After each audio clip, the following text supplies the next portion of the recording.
Bonsoir Thomas et Sarah, et merci déjà d'être ici ce soir avec nous. Alors évidemment, la première question que je vais vous poser, comme à tous nos invités ici pour le Be My Guest, c'est de vous présenter en quelques mots, expliquer qui vous êtes, qui vous êtes vous déjà, simplement, et qui vous êtes par rapport au GN. Je vous cède la parole, lequel ou laquelle de vous deux veut commencer. Je peux commencer. Voilà, je m'appelle Sarah. Je commençais les GN en fin 2018. Donc mon tout premier GN, c'était PNJ en novembre 2018. Et, euh, et après, j'ai fait une fois un mass LARP, j'ai fait Ragnarok. Après, le Covid est arrivé. Et maintenant, je fais partie de l'administration de Bilarp depuis février, donc c'est tout récent. J'ai pu participer l'année passée à des chouettes projets de Bilarp, Betalarp et le festival du huis clos. J'ai adoré ce qu'ils ont fait.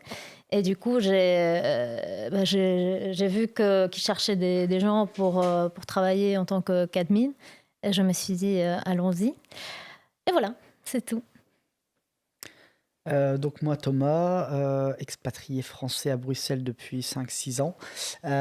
J'ai d'abord découvert pas du tout le GN mais plutôt tout ce qui était monde de jeux de société voire jeux de rôle depuis une dizaine, quinzaine d'années à peu près maintenant. Et en arrivant à Bruxelles, je ne sais plus pour quelle raison je me suis retrouvé dans une assemblée générale de Bilarp et à se dire ah bah tiens pourquoi pas devenir admin. Et au final ça m'a fait rentrer dans le monde du GN presque c'est par cette voie-là directement à part quelques petites murders ou huis clos organisés précédemment. Et donc du coup en dehors des activités où moi j'en organise de temps en temps, j'ai fait 2 ans d'admin côté Bilarp, j'ai arrêté 1 an ou 2 et là j'ai repris depuis 3 ans. Donc, je suis un peu plus un vieux de la vieille dans cette aventure-là. Ok. Donc ça, c'était pour votre présentation. Avant d'aborder Bilarp en elle-même, la fédération, donc vous avez cité l'administration, donc le fameux organe d'administration, puisqu'on ne dit plus bureau maintenant, comme on en a discuté juste avant l'interview. Et donc, quel est votre rôle exactement dans cette OA, ou le rôle de l'OA? Qu'est-ce que vous faites pratiquement? Qu'est-ce qu'on fait? Beaucoup de réunions. Non, mais il y a des projets qui sont en cours, qui sont décidés par les membres. Des idées qui sont lancées pour des nouveaux projets. Et nous, en soi, notre rôle, c'est de mettre ça en place avec les membres, avec les personnes qui travaillent comme permanents à Bilarp, quoi. Prendre des décisions au jour le jour, de faire en sorte que les projets qui ont été lancés aient lieu, je dirais, depuis mon expérience de 1 mois. En fait, il y a le côté très simple de dire on doit administrer la SBL. C'est le principe même du conseil d'administration et donc fondamentalement toutes les grosses décisions, tous les trucs comme ça un peu tendus ou voire même au quotidien, bah oui, on doit avoir un regard dessus parce que c'est nous qui répondons de la SBL en fait si jamais il y a besoin. Et ça va inclure à la fois le fait d'accepter ou non des projets, le fait de les lancer, le fait d'essayer de trouver qui peut peut-être le faire ou pas. Donc voilà. Et c'est surtout de mettre en relation énormément de gens entre les permanents, donc les travailleurs et travailleuses de Bilarp, et les volontaires, nos membres ASBL et le reste de la communauté en général. C'est déjà pas mal. Ça nous occupe. Donc on est passé sur le A. Maintenant, je vais me plonger un petit peu plus sur Bilarp. On va passer aux questions polémiques, enfin pas trop polémiques tout de suite. Une question que je me pose moi-même depuis longtemps. Donc Bilarp, Fédération belge du jeu de rôle grandeur nature. Est-ce que Bilarp est une fédération? Puisque quand on entend fédération, on a cette image de volonté de rassemblement de tous les différents acteurs, actrices d'une activité. Or, j'ai pas l'impression, notamment en lisant le GT Vision qui a été publié l'année dernière, qu'il y ait cette volonté de fédération au sens complet du terme. Donc, est-ce que Bilarp est une fédération? Alors, pour avoir pas mal orchestré le GT Vision l'année dernière en soi, Bilarp est une fédération car Bilarp veut rassembler le plus possible. Bilarp a certaines cibles, et c'est peut-être ça que tu veux dire par là, et certaines de ces cibles sont ses membres qui sont affiliés. et donc se doit de fournir certains services à ses membres, sans aucun doute, mais néanmoins, Bilharp se veut le plus rassembleuse possible là-dessus, en tant que fédération. N'importe qui peut nous contacter, nous demander des services et tout, et on répond absolument à tout le monde.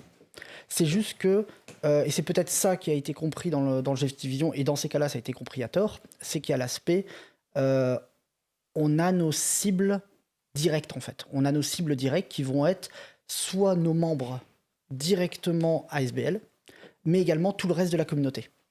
Les ASBL qui ne sont pas forcément partie, qui ne font pas forcément partie de Bilharp, en soi, il n'y a aucun problème à discuter, à échanger, à faire des choses. Ce n'est pas une cible prioritaire par rapport à ça vis-à-vis de nous. Et ça, c'est pas on peut le revendiquer sans aucun problème, dès lors que n'importe qui peut rejoindre Bilharp si il ou elle en a envie, en tant qu'ASBL en l'occurrence. Mais en soi, il n'y a pas de... notre objectif n'est pas de se prétendre non plus, parce qu'on pourrait nous le reprocher, de dire nous sommes le GN belge et c'est seulement nous qui représentons ça. Non, on doit représenter nos ASBL qui nous composent et nous on œuvre pour élargir ce cercle-là le plus possible. Okay, donc il y a quand même une volonté d'essayer d'élargir le plus. Oui. N'importe quel ASBL peut candidater pour venir, et en fait candidater c'est un grand mot. Hormis peut-être problème particulier, je pense que n'importe quel ASBL qui veut rejoindre Bilharp, dès lors que l'ASBL organise des activités de GN, rejoint Bilharp sans aucun problème. Ok. Ça, c'était pour le côté fédération. Et un autre reproche qui est souvent fait à Bilharp, en tout cas, un des gros mots qui sort souvent à partir du moment où on parle du statut de Bilharp, c'est le terme d'organisation de jeunesse. Le fait que, oui, c'est une organisation de jeunesse, on peut se dire, ça va paraître bête, mais le jeune, pourtant, et j'en sais quelque chose, n'est pas réservé aux moins de 30 ans. Hein, c'est quand même un hobby pour tous. Donc certains ont même soulevé, on va dire, un soupçon d'agisme de la part de Bilharp en restant organisation de jeunesse. Et une question que j'ai vue passer, alors peut-être pas forcément en la partageant, mais c'était est-ce que ce statut est principalement pour les subsides parce que le GN n'est pas reconnu comme activité culturelle et que donc le statut d'organisation de jeunesse est uniquement là pour avoir les subsides, simplement avoir l'argent pour faire fonctionner Bilharp. Je me lance là-dedans, mais en soi, alors non, ce n'est pas une affaire de subsides directement. Alors bien sûr que les subsides permettent d'avoir des personnes qui travaillent et qui fournissent du coup tout un service pour le reste de la communauté, on va pas se cacher, ça aide. Néanmoins, le choix qui a été fait à ce moment-là, 2013, si mes souvenirs sont bons, de candidater pour devenir organisation de jeunesse, c'est en ayant à l'esprit que le GN a une vocation pédagogique. Et qui dit pédagogique renvoie à organisation de jeunesse. Pas qu'il n'y a que les jeunes. Alors ok, le terme derrière n'est peut-être pas bon par rapport à ça, mais néanmoins, c'est avec la visée pédagogique que ça a lieu. Il y a également une dimension artistique ou culturelle au GN. On ne dit pas qu'elle n'existe pas. Par contre, oui, en fait, il y a un moment où il faut choisir vers qui on se tourne à ce niveau-là. On ne dit pas que l'autre n'existe pas, mais nous, on revendique l'aspect pédagogique du GN. Et donc, forcément, ça colle avec le principe d'être dans une organisation de jeunesse. Est-ce que ça empêche à des personnes de plus de 30 ans ou plus de 35 ans de participer à des GN ? Absolument pas. La seule réelle contrainte que ça a, qui selon nous est quand même quelque chose d'assez intéressant, c'est qu'on veut que ça soit administré par des jeunes, sur l'idée que les jeunes font bouger les choses. Et donc, on veut régulièrement renouveler cela pour que les jeunes fassent avancer le GN. Est-ce que ça empêche au reste des gens de participer ? J'espère que non, vu que je vais doucement être considéré dans la catégorie des vieux, pour ma part. Moi, quand j'ai commencé à connaître Bilharp, j'ai tout de suite pensé que c'est une organisation qui rend plus accessible le GN. Notamment par exemple le festival du huis clos.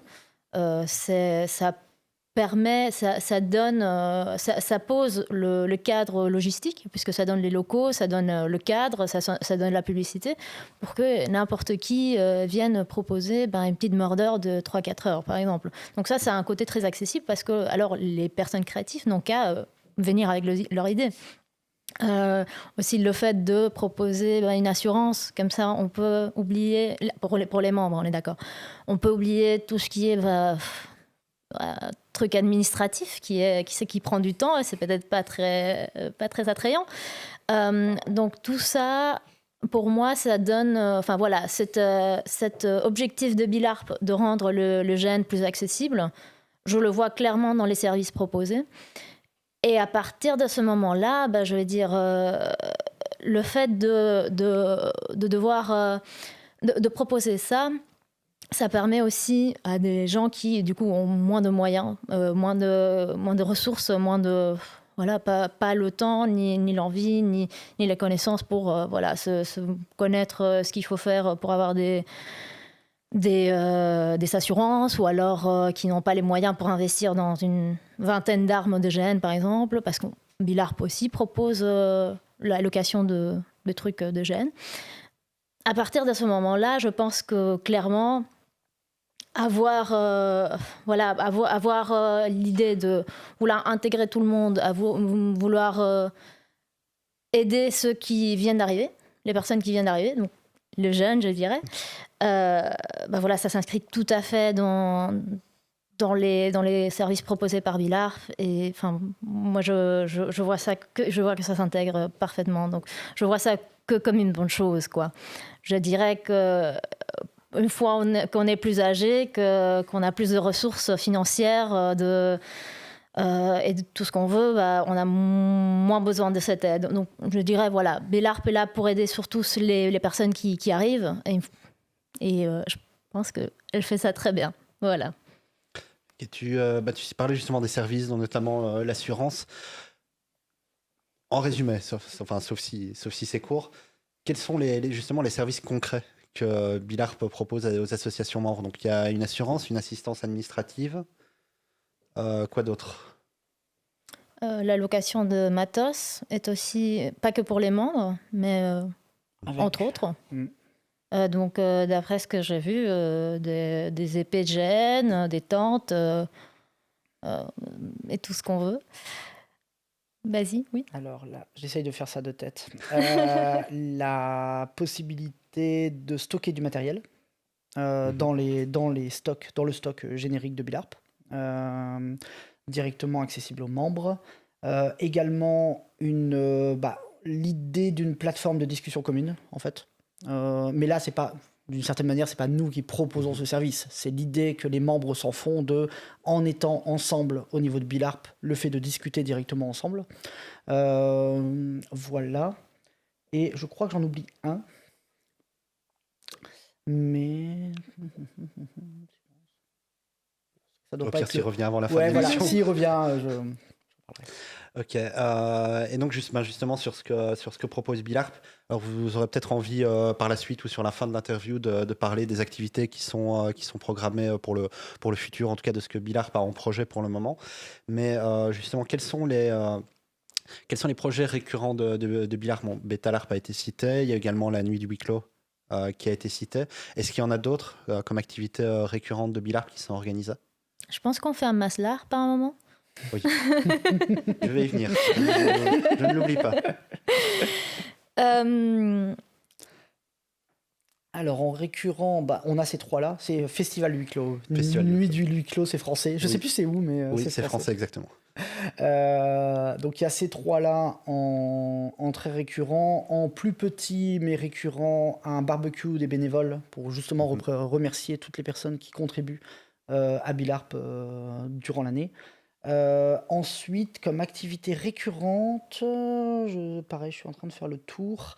On a, c'est du ponctuel récurrent, j'ai envie de dire, c'est-à-dire des formations boîtes. Alors, le Covid n'a pas aidé à ce niveau-là, mais là, il y en a une qui va se passer dès Mais dis d'abord ce que c'est. Ah oui, pardon. Formation boîte, donc formation à la sécurité d'usage des armes de GN. Et donc, la prochaine va se passer fin du mois. On aurait pu dire exactement où. Je ne peux pas faire une grande annonce à ce niveau-là, mais c'est quelque chose qui se fait ponctuellement quand il y a des besoins là-dessus.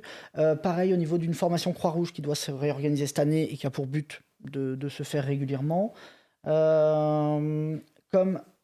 C'était ça en fait, c'est quelque chose de relativement récurrent sur la bourse pour projets innovants qui est proposée. Mais là, pour le coup, à toute la communauté du GN pour proposer une activité, proposer en tout cas un service, un produit innovant pour le GN et pour lequel on propose de candidater pour obtenir une bourse.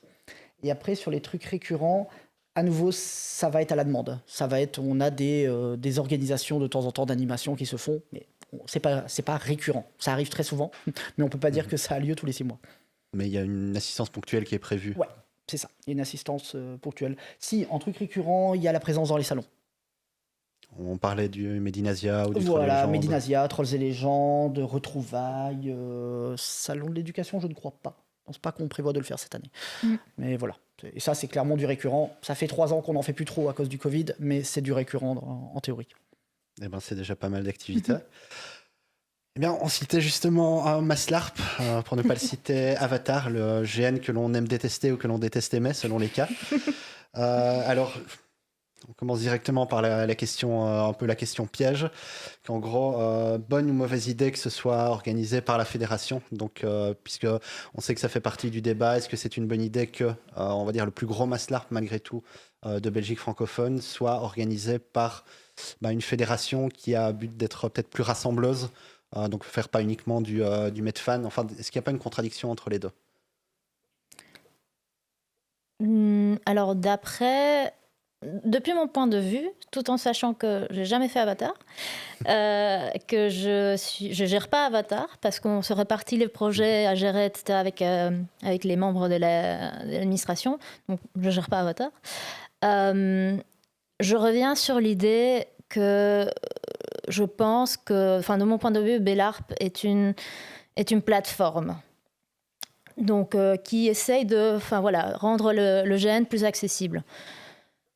Et à partir de là, moi j'ai envie de dire, du coup de mon point de vue qui n'est pas du tout lié à Avatar, c'est en fait une grande communauté de bénévoles, de volontaires, qui organisent ça. Donc nous on met peut-être la plateforme, on lance un peu le truc, mais franchement c'est vraiment bien géré par toute une communauté qui fait ça très bien, qui avance très bien. Donc voilà, encore une fois, oui, on met la plateforme, mais pas beaucoup plus, j'ai envie de dire.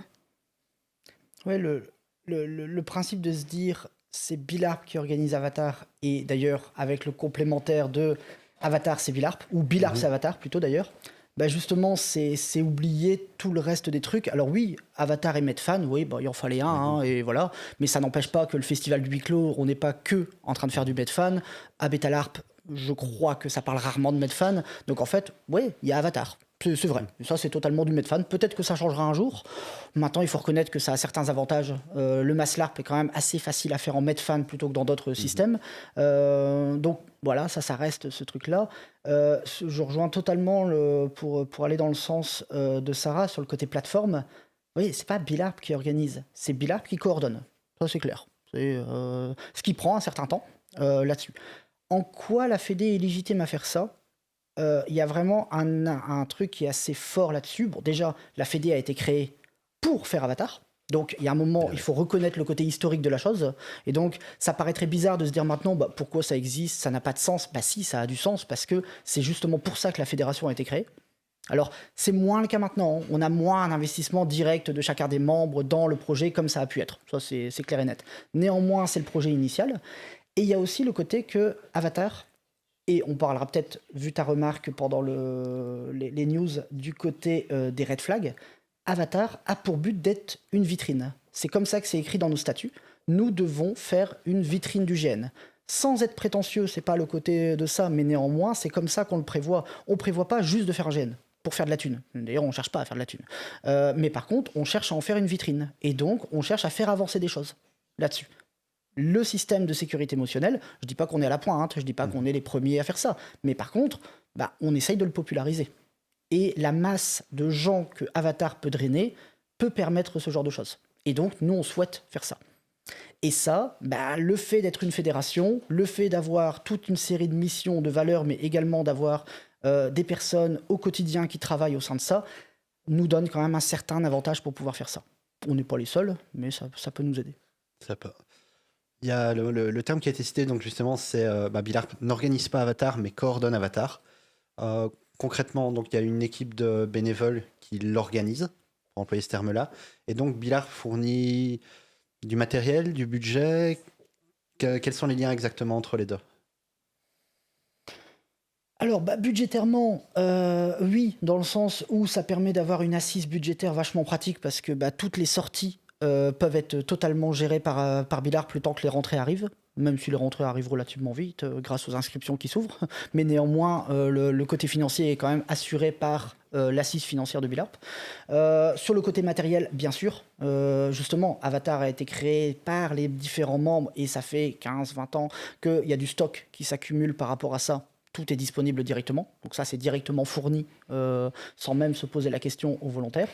On fournit également clairement littéralement du temps de travail en fait, que ça soit de la part des admins qui passent du temps à coordonner les réunions, que ça soit l'expertise des permanents et permanentes, ou voire même que ça soit concrètement de la diffusion d'informations qui est directement coordonnée par notre chargé de communication. Là-dessus. Donc on apporte vraiment ça.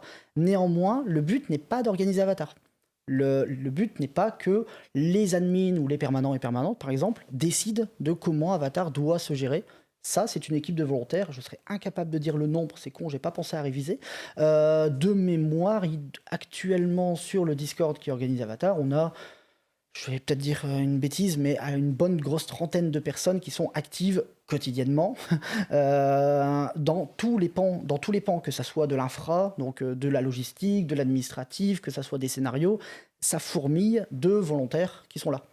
Et nous, on a pour but de gérer tout ça, tout en gardant d'ailleurs le côté fédératif, le côté historique de Billarp, de le conserver au quotidien, quoi. Ok, c'est déjà plus clair comme ça parce que de l'extérieur, c'est pas toujours clair ce qui se passe exactement entre Billarp et l'organisation d'Avatar. Ma prochaine question, si ce n'est pas vous qui dans l'OA gérez directement, on va dire la coordination Avatar, vous n'aurez peut-être pas la réponse. Ça va peut-être Thomas qui est depuis plus longtemps dans Billarp à voir, puisque depuis 2014, on va dire de l'extérieur, quand on observe Avatar, on voit des départs en cascade, il y a peu de pérennisation des équipes, on voit des missions de crise un peu qui se succèdent d'année en année à n'importe quel moment, que ce soit 6 mois avant le GN, 1 mois avant le GN, 2 semaines avant le GN. Qu'est-ce qui se passe avec Avatar? J'ai pas la réponse. Il y a du passif. Il y a du passif, il y a du ressenti, il y a 15 ans d'expérience et de petits comités qui finissent par se foutre sur la gueule. Et un autre point qui cette année a été, je pense, mieux géré parce que justement on apprend de nos erreurs. Il n'est pas facile de faire travailler ensemble justement des travailleurs et travailleuses et des volontaires. C'est un point qui a souvent été donné en AG, donc c'est pas un scoop révélé ici. C'est qu'en fait, il y a une différence entre des personnes qui travaillent dans le cadre de leur boulot la semaine et qui ont le droit d'avoir un week-end, et des volontaires qui travaillent la semaine et qui le week-end organisent Avatar, qui font exactement l'inverse. Et il faut faire coordonner tout ça avec des enjeux de, en fait, on ne peut pas se permettre de faire tout et n'importe quoi d'Avatar dans le sens où on a une assemblée générale qui vient nous demander des comptes et nous sommes financièrement responsables de tout ce qui se passe. Donc il y a des enjeux qui sont quand même relativement là. Et cette façon de travailler là, entre les deux, ça n'a pas toujours été facile. Et justement, on a, pour cette année, avec le reboot et compagnie, il y a eu vraiment un gros focus qui a été fait l'année dernière OK, on va plutôt partir du présupposé que ce n'est pas toujours facile de travailler comme ça, mais par contre, ça a d'énormes avantages, de tous les points de vue. Et plutôt que de faire comme si de rien n'était, comme si on était une chouette communauté, qu'on va travailler tous ensemble ou quoi que ce soit, on va plutôt partir du présupposé de OK, il y a ce truc-là, il y a cette contrainte. C'est une contrainte, et on va pas se cacher. Et une fois qu'on sait que c'est une contrainte, on va bosser pour, en fait. On va bosser pour parce qu'on n'a pas le choix. On va pas demander à nos travailleurs et travailleuses de bosser tous les week-ends pour organiser Avatar. Organiser Avatar, justement. En tout cas, de réagir à des demandes qui seraient faites en plein week-end. Donc, tout en disant aux volontaires, c'est légitime que le week-end, vous ayez des idées. Si ces idées-là concernent des choses sur lesquelles vous avez besoin d'un appui de Billarp, en fait, vous êtes obligé d'attendre le lundi. Mais à l'inverse, nous aussi, quand nous, on est au quotidien et qu'on a besoin de vous, être également au clair avec ça. Donc ça a nécessité une paire de réunions, comme souvent au niveau de Bilarp, pour justement clarifier ce côté-là, voir que c'est un problème. Enfin, un problème. Que, voilà, que ça existe. Que ça existe. Que ça existe. Et surtout pas le nier. C'est peut-être ça, les erreurs précédentes. Moi, en tout cas, c'est peut-être mon interprétation. J'ai eu cette chance je crois, ne jamais être là pendant les énormes dramas qu'il y a pu avoir. Pourtant, j'ai fait quelques années. Mais néanmoins, j'ai l'impression que c'était un des plus gros problèmes là-dessus, hormis après les affaires passives et d'affaires personnelles. Et ça, voilà. Ça arrive dans toutes les En tout organisations. cas, pour être honnête, et en tout cas pour être transparent là-dessus, cette année, la dynamique, malgré les Covid, malgré les potentiels dramas sur tout ce qui a pu se passer, mais des dramas Facebook de comment ça s'organise, et malgré les annulations de Covid, qui n'étaient pas agréables du tout, parce que franchement, dire à des volontaires, après qu'ils aient bossé 6 mois de manière acharnée, ben en fait, on va pas le faire parce que nous, sanitairement, on le sent pas, et que Bilarp ne sent pas de ça, et ils étaient d'accord, c'était pas la question, mais il y a la charge émotionnelle. La charge émotionnelle est quand même assez violente pour des gens qui y passent des heures et des soirées. Néanmoins, la dynamique est quand même sacrément chouette à vivre. Moi, j'ai suivi ça. J'ai arrêté le projet d'Avatar cette année. C'est un autre admin, enfin, c'est 2 autres admins qui s'en occupent cette année. Donc, jusqu'à février dernier, je suivais un petit peu. Donc, au quotidien, je voyais un petit peu ce qui se passait et c'était assez agréable de voir les discussions autour de ça. Donc, a priori, on n'aura pas de démission d'équipe à un mois de l'événement cette année. Bah, voilà, c'est toujours dur de parier, mais voilà, c'est comme on n'aura pas de rebond du Covid, quoi. C'est un peu la loterie, ouais. Ok. Autre point sur Avatar, je m'attendais honnêtement à autant le dire, une shitstorm ce midi quand les inscriptions étaient ouvertes, comme toujours dès qu'il y a une ouverture des inscriptions. Et il y a notamment un point que j'ai remarqué, c'est que c'est au niveau des tranches de prix. Bon, il y a des tranches de prix évolutives, ça se fait dans de plus en plus de GN. Mais par contre, il y a donc ces 2 prix qui sont un peu différenciés. Donc il y a un prix qui est nommé standard, qui est à 120 € de base, et puis un prix qui est, on va dire, le prix réduit à 110 €, qui n'est pas encore le tarif solidaire, mais qui est à 10 € moins cher, et qui est disponible à tous et à toutes. Donc si je suis participant qui veut m'inscrire à Avatar, si je veux acheter ma place, on me propose d'abord le ticket à 120, mais je peux sélectionner celui à 110. Et donc je me demande quelle est la logique derrière ce double prix à 10 € de moins. Est-ce que c'était une envie de ne pas mettre le ticket à 120 et de se dire peut-être que des gens vont passer à côté de l'occasion et pas prendre celui à 110, alors que le 110 était, on va dire, viable au niveau du budget pour tout le monde. Quelle est la logique derrière ce double prix 120-110 ? Ça m'a un peu surpris. Donc Alors, je l'ai découvert tout à l'heure. C'est dire à quel point, vu que je ne... en fait, c'est pour être tout à fait transparent, moi, personnellement, je ne m'occupe plus d'Avatar depuis un petit moment. C'est une décision d'équipe. Elle est prise en équipe validée. J'ai pas besoin de savoir... j'ai confiance dans les gens qui gèrent le budget, quoi. Donc, par contre, je peux répondre parce que ça a été fait à Betalarp, en fait. Sans problème. C'est pas caché. C'est-à-dire que les 2 tarifs sont l'un à côté de l'autre. Donc, le fait de dire on va espérer que les gens se trompent et font ça, j'ai du mal à y croire. C'était un peu du troll de ma part. Ouais, mais c'est pour ça que je réagis quand même. Et par contre, il y a vraiment le côté de... En effet, si tout le monde prend 110, eh ben, notre budget, il n'est pas forcément très bon. Il n'est pas totalement bon. Et bien entendu que pour soutenir l'événement, il vaut mieux mettre 120. Ça nous permet d'accentuer ça. Bien sûr que l'événement est faisable là-dessus. C'est plutôt dans les à côté, dans les possibilités. Selon nous, 120, c'est le vrai tarif. Okay. C'est le vrai tarif que ça. Néanmoins, on sait qu'il y a des difficultés, on sait que tout le monde n'a pas. Et en fait, on préfère laisser la libre disposition. Un petit peu comme pour les places solidaires, mais là par contre qui sont débloquées de temps en temps, on préfère laisser la possibilité aux gens de dire, sans justificatif, sans rien du tout, si vous considérez que votre situation financière n'est pas fameuse, et on ne juge pas, c'est pas la question à 10 € près ou quoi que ce soit, non, prenez 110. Par contre, si vous considérez que votre situation financière est assez stable, d'ailleurs c'est écrit tel quel dans l'événement, c'est supporter l'événement en mettant ça en fait. Et c'est vrai que c'est un bonus pour nous, bien sûr, parce que tout le monde on pourrait croire que tout le monde va mettre 110. L'expérience de Betalarp montre que non. Betalarp de l'année dernière, c'était 20 €, je crois, je sais plus. L'entrée, après il y avait les logements, donc, mais il y avait un côté 20 € ou 15 €. Eh bien, vous seriez surpris de gens qui peuvent mettre 20 €. Des expériences, je sais que voilà. les gens sont souvent Et plus c'est généreux vraiment qu'on ne le l'idée de pense. se dire, et par contre, il n'y a aucun problème, ne vous sentez pas mal à mettre 15 euros, donc ne vous sentez pas mal à prendre la place à 110. Il n'y a pas de problème, sinon on ne le proposerait pas, ce serait un peu dommage. C'est un petit peu la logique qu'il y a derrière. Ok, ça me rassure totalement. À nouveau, à propos de ce tarif, alors effectivement, là, vous n'aurez peut-être pas à nouveau la réponse directement, puisqu'on est un peu à une époque où c'est un peu la plupart des gènes, en tout cas de beaucoup de gènes à l'étranger, mais ça commence à se répandre en Belgique, ont une volonté de transparence sur les budgets par rapport aux participants et participantes.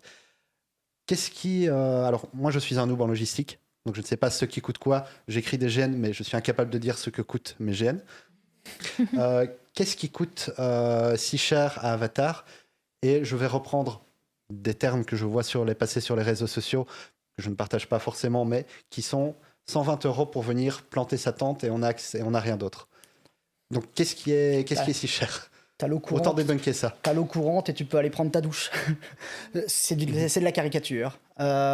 Mais avoir des toilettes comme on a, avoir des douches comme on a, ça coûte une blinde. Et en fait, énormément de GN n'ont pas ça, en fait, typiquement pour des masses LARP, j'entends, parce que c'est vraiment un coût qui est très, très énorme. Électricité, accessible directement. Et le reste du camp, la Croix-Rouge qui est présente, les ça. Donc, il y a énormément de trucs comme ça paraît pas, mais en fait, à chaque fois, ça coûte énormément. Et Bilarp sans dépenser, sans regarder, loin de là. Je veux dire, chaque année, les fournisseurs sont revus par rapport à ça. Mais néanmoins, ces services-là, on ne transige pas. Il n'y a pas l'idée de dire, tiens, tout le monde a payé 110, donc on va pas mettre de douche. Bah non, il y aura des douches. Et c'est déjà budgété. Et ça, c'est un coût qui est franchement loin d'être négligeable. Après, sur le détail, sincèrement, je ne saurais pas dire non plus, parce que je ne me suis pas occupé de ça. Par contre, sur la transparence des comptes, les comptes sont, en fait, typiquement, alors c'est accessible directement à nos membres, mais vu qu'après c'est diffusé, c'est pas compliqué d'avoir l'info. C'est-à-dire c'est pas secret. Il n'y a pas un côté de cacher ça directement. Il n'y a pas une communication directement active de commencer à montrer tous les trucs, ça c'est vrai. Il n'y a pas ça directement, mais en soi, les comptes ne sont pas cachés sur le. Après, si c'est ce que vous voulez, laissez des commentaires. Ils pourront juste après. Je n'ai plus beaucoup de questions. Après, je laisserai la parole au chat. Alors, un point que je voulais aborder et qui revient justement sur ce qu'on avait dit sur l'ouverture des inscriptions et où j'étais très positivement ravi en voyant ce midi les formulaires d'inscription. Puisque parmi les débats que j'ai vu passer sur Bilarp, il y avait des réactions telles que Bilarp écrit des règles avec des valeurs qui sont celles de bienveillance, de sécurité, des règles très progressistes, mais n'applique pas directement dans ses propres événements. Et donc j'ai même vu passer est-ce que Bilarp fait du woke-washing et essaye de se faire passer pour des progressistes alors qu'en fait il ne les applique pas. Et puis ce midi, j'ai ouvert des grands yeux en découvrant qu'il y avait enfin dans un formulaire d'inscription Avatar des yellow flag, orange flag, red flag, avec une volonté d'appliquer ces mesures de sécurité là dans le GN. Et je le dis directement, face caméra, c'est une excellente idée. La blacklist, c'est le bien. Et donc, je voulais vous demander votre avis là-dessus. Est-ce que c'était une volonté qui existait depuis longtemps? Est-ce que vous voulez servir de modèle? Je vous en prie. Alors moi, j'ai vu passer ça dans les GN que j'ai pu faire l'année passée. Je trouve aussi que c'était une très bonne chose. Je suis arrivée, c'était déjà quelque chose, c'est pas quelque chose qui a été décidé dernière minute avant-hier de dire hey, on va mettre ça. Donc c'était un projet qui était déjà en cours, ça allait se faire. Et voilà. Lorsque la nouvelle équipe a candidaté avec le projet d'Avatar Life, il y avait vraiment un focus qui était très fort, qui nous avait assez impressionnés de la part des volontaires qui ont vraiment dit voilà, on veut vraiment faire ce focus-là. Il y avait déjà des choses dans les précédents avatars, que ce soit une cellule de White Room, des personnes et tout. Bien sûr qu'on ne peut pas dire qu'on était optimaux là-dessus, mais il y avait déjà des réactions qui pouvaient être faites. Mais c'est vrai que l'équipe est vraiment arrivée en mode voilà, on veut vraiment mettre l'impact là-dessus. On venait de terminer, nous, notre GT Vision avec justement ces choses-là et tout. On a dit, OK, bon, en fait, là, il n'y a plus de doute, en fait. Il y a plus de... Il y a le côté de dire, on va refaire un focus assez énorme dessus, sur pas mal d'aspects. Depuis, il y a un GT Safe qui travaille sur pas mal de ces aspects. et un morceau de ce GT qui a vraiment pour but de voir comment Avatar on peut faire. Parce que c'est un maslar, parce qu'on n'est pas un petit huis clos à 6 personnes, mais on est à du 700, peut-être 800 personnes qui vont débarquer. Comment on fait tout en voulant l'appliquer? Comment ils ont décidé ça, j'en sais rien. J'avoue que j'étais pas dans les réunions. Je vais être honnête à nouveau, je l'ai découvert ce midi. Tellement j'étais pas au courant de ça. Mais tout ce que je sais, c'est que ça discute sur ces questions de sécurité en jeu depuis 6 mois, 8 mois, au moins, à peu près. Et donc, je suis pas surpris. Je suis pas surpris que ça pop là. Et il va y avoir des choses tout au long de l'année par rapport à ça. On va avoir ça. Je pense qu'on peut sans trop de problèmes, en espérant, j'espère ne pas balancer un scoop qui se révélera faux au cas où on a un problème avec la Croix-Rouge, mais normalement on aura une personne psychologue qui sera présente sur place et qui pourra former des gens à justement être capable de recueillir des problèmes émotionnels, par exemple. Donc c'est en discussion, mais en tout cas la Croix-Rouge est ultra partante de ces trucs-là. Et en fait, voilà, nous on a sauté sur l'occasion et ouais, on tente le coup en fait. On tente le coup et on met ça en place concrètement. On ne sait pas encore totalement, on va pas se leurrer, et en fait peut-être même qu'il y aura des choses qui n'iront pas cette année au niveau de ça, hein, c'est pas encore ultra facile. Et tu disais sur le côté vouloir être une vitrine, sans se prétendre être en avant-garde, parce que c'est faux, hein, on n'est clairement pas en avant-garde, mais par contre, si on permet de populariser ça, ouais. Et les réactions de Facebook, par exemple aujourd'hui, de gens qui encore sont réticents à tout ce qui est blacklist, yellow flag et compagnie, tu sens qu'il y a des gens qui sont réticents, en fait c'est cool, parce qu'en fait au moins on va discuter et au moins on va faire... progresser la discussion. On va faire progresser la discussion, enfin, c'est un peu ce qu'on espère. Ok, je vais quitter un tout petit peu Avatar et passer sur le futur. Donc en tant qu'OA de Bilarp, quels sont les prochains projets dans le calendrier qui sont en train de vous occuper pour le moment? On a énormément de projets, tout le temps. Peut pas faire le calendrier Non, bien jusqu'en sûr. 2023, mais les sûr. prochains qui viennent, par exemple. Concrètement, on a donc la Médinacia et Troll et Légendes. Donc avoir des animations Bilarp. On l'a déjà dit, on est ouvert aux personnes qui voudraient être volontaires là-dessus. Quoi d'autre? Oui, une petite annonce. Je peux de génie? Vas-y. Voilà, je le fais. Une petite annonce scoop, qui a été validée hier, justement, à 23h du soir. C'est que du coup on voulait porter une aide financière pour les gens qui vont aller au Génial, comme tu as présenté juste avant, donc la convention française parisienne, qu'est-ce qu'on a dit? Francilienne, voilà. DGN. Et du coup, on a décidé de débloquer un petit budget, donc 2 fois 100 euros. Pour couvrir l'entrée et les frais de transport de personnes qui voudraient s'y rendre.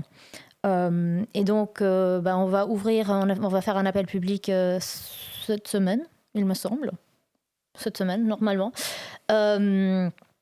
Pour justement pouvoir porter cette aide financière en échange d'un petit retour, des photos, un petit retour d'expérience, un petit...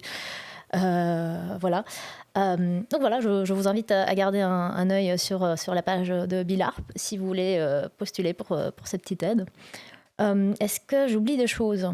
On a en nouveauté, on a normalement, j'espère, pour la fin du mois de mars, notre annuaire du GN revisité qui devrait sortir. Donc les membres l'ont déjà eu en primeur lors de l'AG un petit peu avant, ont eu l'occasion de compléter un petit peu, de corriger.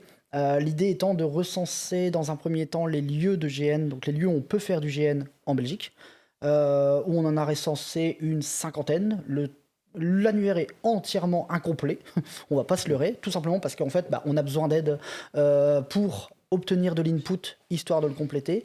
L'annuaire va également recenser les différentes ASBL clubs de GN, avec à chaque fois une petite description, et à nouveau ouvert pour l'aspect fédératif aux membres de Bilarc, mais également en dehors. Il n'y a pas de raison. Hein, c'est pas sur simple demande. C'est vrai que c'est pas nous qui allons faire tout le temps le geste d'aller chercher un petit peu tout le monde, tout simplement parce qu'on n'a pas toujours le temps de le faire. Mais par contre, on accueille sans aucun problème. Et à terme, mais ça va prendre un peu plus de temps pour le compléter, l'idée est d'avoir également les moyens de faire du GN, et donc des lieux où on peut acheter de quoi se costumer, fabriquer des choses, pourquoi pas faire du design particulier. Donc ça, on doit encore y réfléchir pour remplir ça convenablement. Et également les idées du GN, et donc un référentiel simplement de sites de ressources. Type électro-GN, mais voilà, essayer de brasser assez large sur comment réfléchir autour du GN. Et donc ces 4 pôles-là, donc les lieux, les moyens, les associations, donc les communautés, je crois qu'on avait appelé ça, et les idées formeront au final, et on espère pendant 2022, l'annuaire du GN à ce niveau-là. C'est marrant parce que on voit que tu es dans le projet direct et on oublie de dire, encore une fois, l'objectif de ça, c'est d'avoir un site web qui rassemble les ressources dont on aurait besoin pour se lancer dans le GN. Donc, encore une fois, rendre le GN plus accessible. Voilà, au lieu de devoir attendre, comme moi j'ai fait, commencer à suivre une ou deux associations sur Facebook et puis en trouver des autres selon, avoir tout ensemble, avoir un recensement des lieux de camp, de scouts ou quoi. Donc voilà, encore une fois, l'objectif de cet annuaire, c'est d'avoir de pouvoir rassembler et rendre plus accessibles les sources qui pourraient aider à se lancer dans le GN, quoi. Un projet ambitieux mais prometteur en tout cas. Ouais. Et après, même si ça concerne moins directement peut-être les personnes qui regardent là de suite, mais bon, tant qu'on y est sur ça, on a une formation qui est prévue au Foreb, en fait, dans le cadre de personnes qui sont en recherche d'emploi. Utiliser le jeu de rôle, mais également dans ce cadre-là. On l'a déjà faite une fois et on compte la refaire cette année d'ici les prochains mois. Donc c'est en discussion avec le forum. Et on a Enalux qu'on accompagne. Alors ça s'est un peu calmé ces derniers mois, mais qu'on accompagne. Donc Enalux est une école d'infirmières et de sages-femmes, et d'infirmiers et sages-femmes, qui nous ont demandé de faire une intégration l'année dernière de tous leurs étudiantes, en l'occurrence, qu'on a fait là. Donc faire découvrir les locaux dans le cadre d'un jeu de rôle. Et en fait, depuis, ils veulent utiliser le jeu de rôle à visée pédagogique pour leurs étudiants et étudiantes. Et donc, on les accompagne dans l'écriture éventuelle de scénarios. Et probablement que l'année prochaine, il y a des chances qu'on refasse l'intégration des nouvelles personnes à ce niveau-là. Donc voilà, c'est des choses plein de trucs qui popent un petit peu à droite à gauche, mais dont on diffuse une fois que ça a été fait. On n'en parle pas forcément nécessairement bien avant, parce que ça, c'est pas comme si c'était ouvert à tout le monde. Mais néanmoins, c'est plein d'activités qui apparaissent et qui font que à peu près tous les mois, on a un truc. Et du coup, une dernière chose, la bourse pour projets innovants dont on a parlé, on a vite mentionné juste avant, dans la deadline est le 30 avril, il me semble. Tout à fait. Et donc là, l'idée, c'est de donner une aide financière, encore une fois, de 500 €, dans le cadre d'un concept, d'une idée voilà, un truc qui pourrait être bénéfique pour la communauté des GN. Moi, j'ai un peu lu les exemples donnés, par exemple, un système de règles qui pourrait être réutilisé selon le cadre, que ce soit pour une murder science-fiction ou med. Voilà, donc comme ça, encore une fois, c'est aider les gens à entreprendre des trucs dans le GN. J'ai vu aussi un système de règles, et tu peux peut-être parler d'un projet qui a justement gagné cette bourse il y a un an, je pense. Il y avait 2 projets qui ont gagné. On est en retard. On est en retard. Il y a 2 projets qui ont obtenu la bourse l'année dernière, qui était un projet soutenu par Garou pour le GN Clone, qui était de rajouter de la réalité virtuelle dans un cadre de GN. Et donc en fait, on a financé donc via cette bourse-là une partie du matériel, et donc pour BetaLARP 2022, ils vont faire une présentation de leur projet et de comment, un tuto entier pour faire ça, et mettre à disposition des membres. On en revient à des services, et là c'est vraiment les membres ensemble. Limite, nous on fait rien. Tout simplement de se prêter ensemble le matériel. pour pouvoir faire, parce que ça coûte quand même relativement cher un casque de VR. Et le deuxième, c'était Technolarp. On les a reçus ici. Ah bah voilà. Donc on va pas- On a déjà eu un on va- descriptif. Voilà, de va toute pas façon, on est en presser, retard. Donc, voilà. Oui, effectivement, on me signale est- aussi qu'on commence à l'oreillette, déborder un petit peu sur le temps de la suite de l'émission. Et c'est pour ça que je vais directement passer la parole à Fougère, puisqu'on m'a glissé qu'il y avait au moins 4 questions de la part du public. Alors, c'est Wow. une partie des questions qui ont été finalement déjà répondues, etc. Donc, j'ai tranché dans le vif. Hein. Il y a une remarque, je vais quand même la passer. Il y a Nico Farrell qui dit « Thomas, si tu ne cites pas le camp JDR, on va avoir un souci.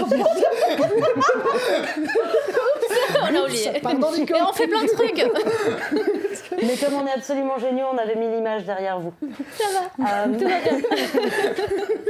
Donc, j'ai une question de Ballerine qui dit « De ce que j'entends, l'OA a un rôle de stratégie générale et de gestion des permanentes. Vous avez des gens avec une expérience en gestion d'entreprise, de projet et ou d'équipe dans l'OA ?» Eh bien, on apprend. Non, je pense qu'on peut, en termes de gestion d'équipe et de gestion RH, je pense qu'on peut dire que non, actuellement. Toi, t'en as une ? J'ai été project manager dans des boulots, quoi, mais dans des petits projets, quoi. Après, alors moi, il y a deux choses. De un, c'est une ambiance très bienveillante. Donc, on peut à la fois parler entre membres de l'OA, de l'organe d'administration, pardon, et avec les personnes permanentes. Donc déjà ça, donc pour toute difficulté, c'est facile d'en parler, et ça c'est très bien. Et de deux, justement, les personnes permanentes ont toute une expérience depuis plus longtemps que nous.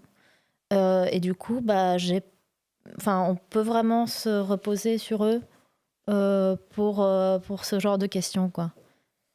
Oui, et pour l'aspect RH, en fait, une organisation de jeunesse fonctionne avec l'idée de se former en interne à faire ça. Et par contre, on m'aurait posé la question il y a 5 ans, manager une équipe, c'était hors de question. Faut reconnaître que grâce à Bilarp, maintenant, ça me poserait plus le moindre problème, tout simplement parce que les permanents et permanentes ont besoin d'eux du côté. Si on doit gérer la stratégie, c'est qu'on doit également décider de leurs tâches et de comment cela se passe.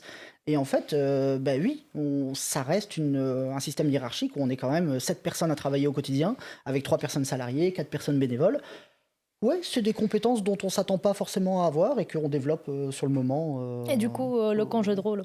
Et du coup, le camp jeu de rôle, pour faire un vite fait, camp jeu de rôle qui permet à des enfants de 14-17 ou 14-18, je ne me prononcerai pas là-dessus, de faire un camp pendant 15 jours, environ 10 jours. Enfin, je vais faire ça totalement en impro, donc tout va être faux. Et on les a reçus le mois passé. Mais oui, donc vous savez tout, c'est pour en ça vrai. c'est pour ça qu'on n'en a pas parlé. C'était parce qu'on était en retard et que vous les avez reçus, c'est évident. Voilà. Allez revoir Allez revoir la l'épisode vidéo, de... faites des vues, tout ça. Voilà, abonnez-vous. Non, allez, encore une fois, c'est pas des projets que nous on mène, donc on est moins dedans. Début août pour des ados, pour découvrir le jeu de rôle sous toutes ses formes, que ça soit le jeu de rôle papier, que ça soit le GN, mais que ça soit des murders, que ça soit des escape rooms. Vos gamins sont encadrés comme des malades par des jeunes qui sont méga motivés. Débordants. J'ai été les voir l'année dernière, c'était juste fou. Débordants d'imagination et de motivation et de professionnalisme. C'est un truc de dingue à quel point des jeunes de 20 ans sont capables de gérer des gamins de 14 sans aucun problème et avec un professionnalisme qui m'épate du début à la fin. Oui. Le tout de manière purement bénévole, donc voilà. C'est juste tellement que quand les animés finissent, arrivent à 18 ans, à ce moment-là, ils veulent animer. Effectivement, c'est ce qu'ils m'ont dit le mois passé. Voilà. D'autres questions, Fougère ? Oui, concernant donc, la question abordée par Kev des tarifs pour les nouvelles places pour Life, on a Van Castel qui dit « Mais pourquoi ne pas simplement mettre solidaire 60 €, prix 110 €, place de soutien 130 €. » Alors, moi, personnellement, encore une fois, pour Avatar, j'ai pas été dans les discussions, j'ai pas été dans l'organisation. Après, il faut se rendre compte que c'est un risque à prendre, c'est un grand risque à prendre. Donc, j'ai vu faire ça, j'ai vu d'autres associations de jeunes internationaux, justement, qui où les places sont chères, qui hésitent donc, dans cette problématique. Et enfin voilà, c'est un choix à prendre, c'est un risque à prendre. Et parfois, le risque se fait petit à petit, c'est-à-dire avec une réduction de 10 euros. Après, à voir, selon... Je comprends. Je suis pas sûr de bien comprendre la question. C'est le côté de dire tarif normal 120 et tarif réduit 110 et passer plutôt à tarif normal 110 et tarif solidaire 120? Si c'est ça la question. Non, j'ai l'impression que la question mentionne que le tarif solidaire n'est pas assez solidaire. Donc qu'il faudrait réduire vachement. Que 110, enfin une réduction de 10 euros n'est pas assez, quoi. Ok. Mais voilà, c'est un risque à prendre. Enfin, de ce que j'ai compris de la question, je crois que l'idée c'était plutôt de bien indiquer dès le départ, il y a un tarif solidaire 130, assez plus élevé, un tarif standard ou en partie réduit à 110, et alors vraiment le ticket solidaire à 60. C'est ça qui m'étonne parce que c'est relativement écrit. Alors la seule différence, c'est qu'on ne dit pas que le 110, on ne dit pas que c'est le tarif normal, on dit que c'est le tarif réduit. C'est peut-être ça la différence, c'est qu'en fait on insiste pour dire non, le vrai tarif normalement c'est 120. Mais par contre, on accepte tout à fait que vous payiez moins si besoin, mais on va pas vous dire que c'est ça le tarif normal en fait, parce que c'est faux en fait. Il faut être réaliste sur le budget de ça. C'est un peu ça que j'ai l'impression dans la question. Ou alors j'ai pas bien compris. Ok, Fougère? Non, moi c'est tout ce que j'ai. Attends, là j'ai Jiggling Jujube qui dit le souci c'est 110-120 au lieu d'un seul tarif normal. Et un autre qui serait effectivement le tarif pour solidaire. Ouais. C'est là le problème. S'il n'y avait qu'un seul tarif, ça serait 120.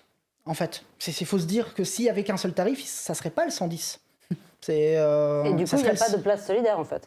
Ben si, c'est 60. Bon, Sanorem dit prochaine fois, tarif 115 et on n'en parle plus. Il y a des places solidaires à 60. Par contre, les places solidaires, on attend qu'elles se débloquent. Ça, c'était acté, ça a toujours fonctionné de cette manière-là. Donc c'est peut-être là que la différence se fait. Après, moi j'ai envie de dire, il y a toujours moyen de rejoindre l'équipe des volontaires Avatar et prendre part aux discussions. Et vous pouvez également, en tant que roadies, participer au montage ou au démontage. Donc, montage-démontage. Et là, dans ces cas-là, votre place, ensuite de PJ, vous est intégralement offert en contrepartie d'un effort relativement conséquent, faut pas se leurrer, que vous allez faire dans l'événement, mais avec une chouette équipe, manifestement, ça se passe super bien. Mais voilà, c'est faisable aussi. Je dis pas que c'est forcément la solution à prendre, mais c'est envisageable. Ok, s'il n'y avait plus de questions du public avant qu'on ne se fasse virer du plateau Manu Militari par Stéphane, je vais vous demander si vous avez un mot de la fin, un dernier mot, chacune à partager avec le public. Oui, suivez les pages de Bellarp, on fait plein de trucs, on donne on demande plein de volontaires, vous pouvez aider avec plein de projets, et du coup, profitez des projets aussi, et on fait plein de choses, donc suivez-nous. Moi, je rajouterais sur le côté merci déjà pour l'invitation, c'est cool, c'est super sympa. Et quand il y a des questions autour de Bellarp ou des trucs et tout quoi que ce soit, posez-nous la question. Ne posez pas la question à quelqu'un dont ça fait 10 ans que la personne n'est plus à Bellarp, mais au contraire, envoyez-nous un mail, parlez-nous à nous directement, n'hésitez pas. On est là pour répondre et il n'y a pas de problème en fait. Il n'y a rien qui est caché fondamentalement. Mais forcément, si on n'a pas la question, on ne peut pas donner de réponse. N'hésitez pas, soyez ouverts parce qu'on l'est également. Tu dis ça comme s'il y avait du passif. Pas du tout. Bien, merci à tous les deux en tout cas pour votre participation ce soir et pour avoir répondu à mes questions. Merci à toi. Et donc ce sera tout pour le Be My Guest ce soir et je vais céder la place aux places aux joueuses justement qui auraient déjà dû commencer il y a quelques minutes. Mais avant cela, une petite page de pause.